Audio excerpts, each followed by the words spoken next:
Hey everybody, how's it going? This is Sam coming back with another video. I am excited, very excited. Today I just got my Tamron, the 17 to 70 F2.8 lens. I sold my Zeiss 16 to 70 f4 lens yesterday. And I picked up this from, you know where again, Amazon. 1-day delivery. You know, that's why they make all of the business.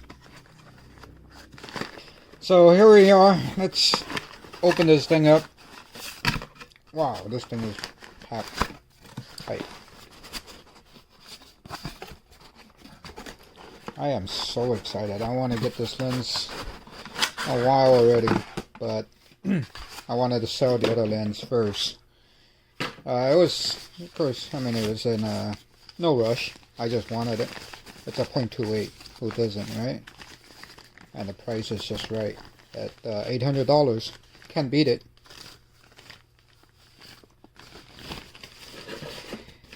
Oh, there it is. It's the first time I am holding this thing. I had Tamron lens in the past before for my Canon.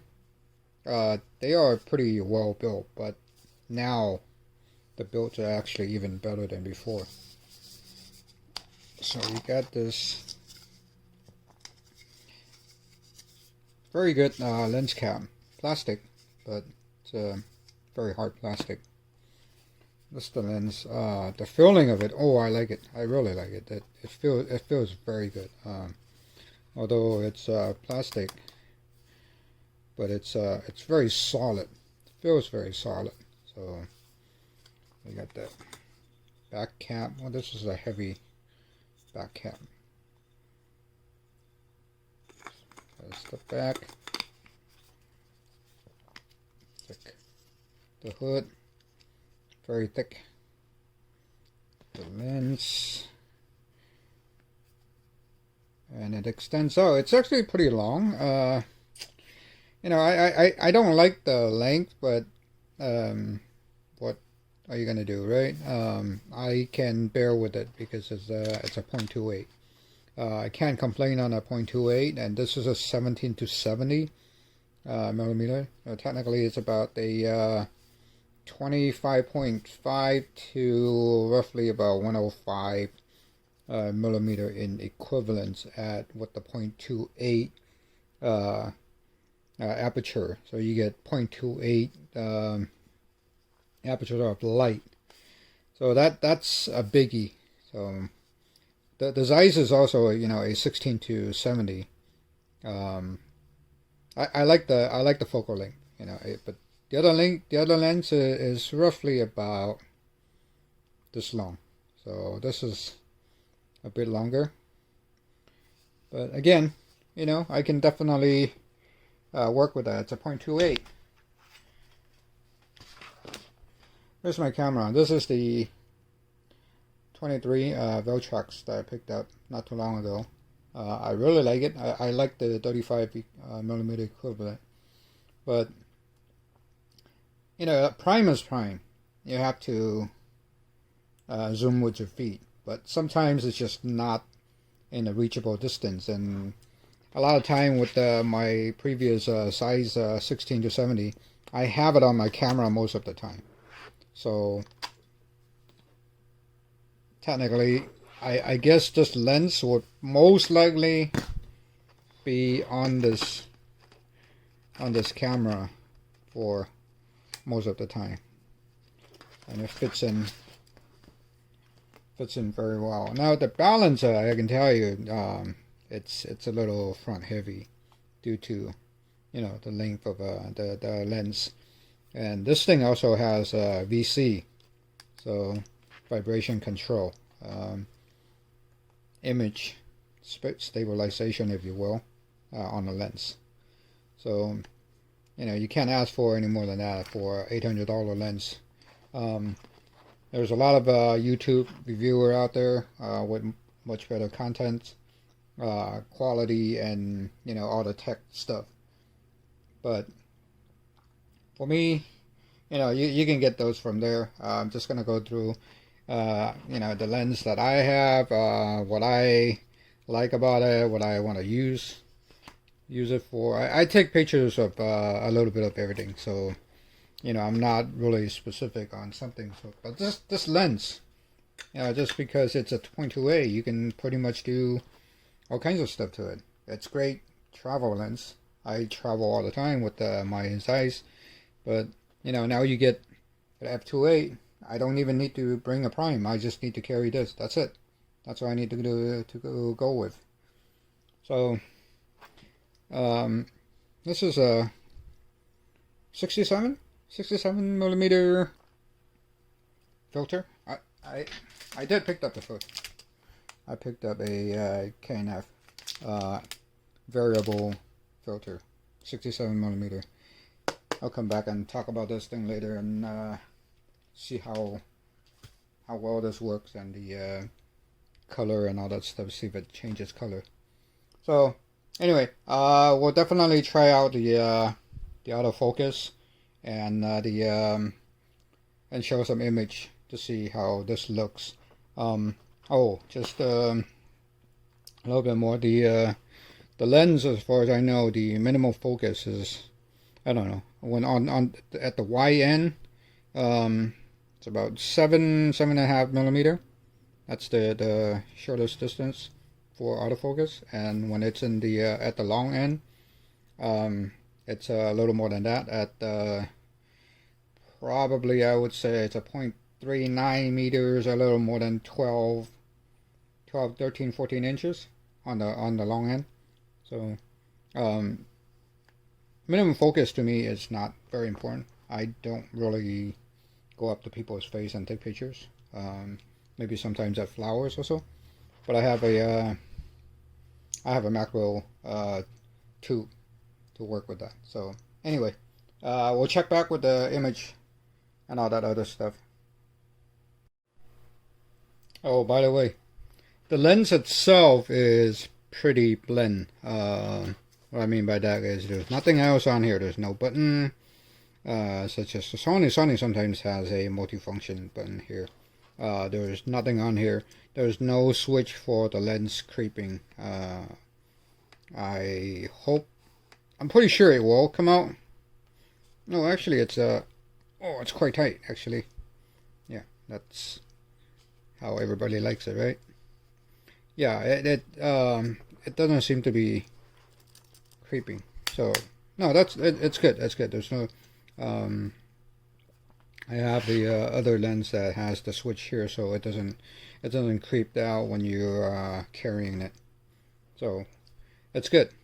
This thing actually extends pretty long, maybe about an inch out. So yeah, the longer the better, right? Of course, that is what everybody said. Anyway, we'll be back soon. I'm here at a park, and it's got pretty nice views. And got a waterfall. You got birds, ducks, geese. So let's take some picture of the Tamron and see what we get. Okay, so this is my first shot with the camera. So I'm at what is this, the F8?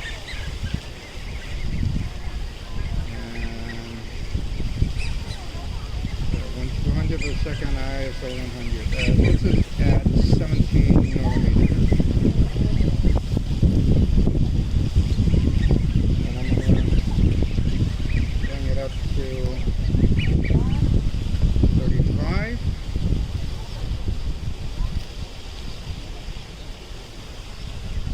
And 50.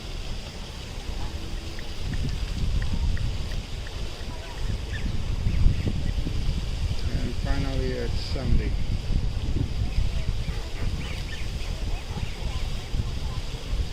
Let's get some pictures of, you know, some ducks or something. Let's see how that.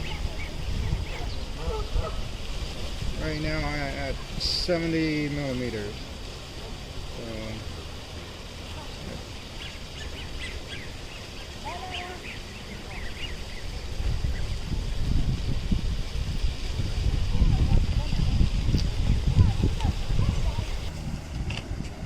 I got a couple of geezers on my site. I'm going to do some portraits. So right now it's set to roughly maybe about 60-ish. And we'll definitely see what the bokeh of this thing looks like. It's at 2.8, 640 is ISO 100. So let's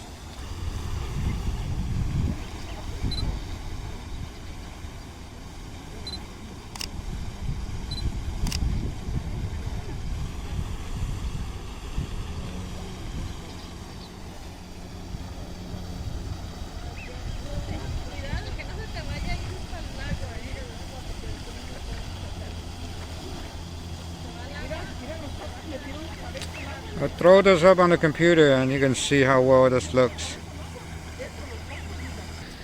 While I'm here, let me get a couple of portraits.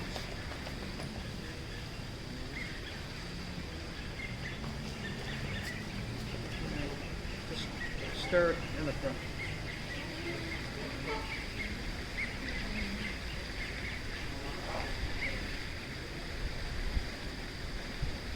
Turn slightly in the front. No, turn slightly. This here is one of my favorite locations to take picture of downtown. You have the freeway leading right into downtown. You can take beautiful, beautiful pictures from here.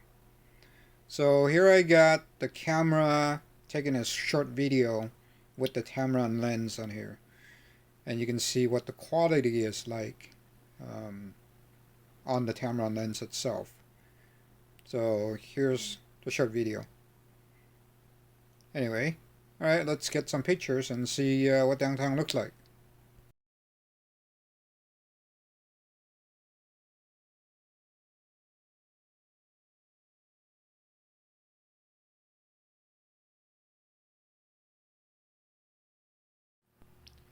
Looking at the lens chromatic aberration, there is a slight green fringing at a wide open in bright light. If you can see, look at these branches, there's slightly a little bit of green fringing around. Also, depending on the focal length, there's a little bit of barrel distortion, as well as if you get to the longer end, you see a slight pin cushion, slightly, just not a whole lot, and there's a bit of vignetting on the side.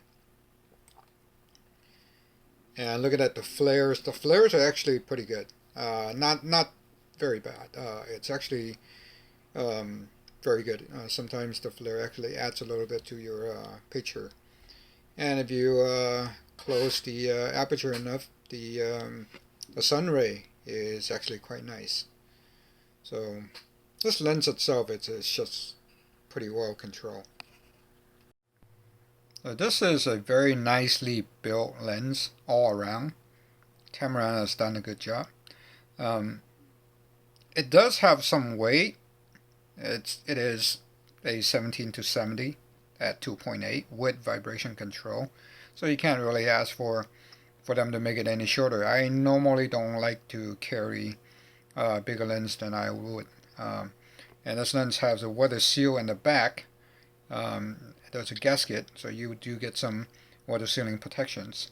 So it is built very well all around. Again, it does have some weight. It is a little front heavy. As I mentioned, it is a 17-70 at 2.8. I am willing to compromise. That's why I wanted to pick up this lens so bad, is because it's a 2.8. But other than that, there's nothing more I can say about this lens. It's just awesome. We'll definitely come back with more pictures and updates if I have anything else to say. Anyway, that's all I got for this video. So if you like my video, please give me a like, and if you want to, you can subscribe. Every here and there I have some new videos coming out. Again, thank you for watching. If you don't like it, that's okay. Thanks for coming. Thanks for watching. We'll see you again next time. Thank you. Be safe. Bye-bye.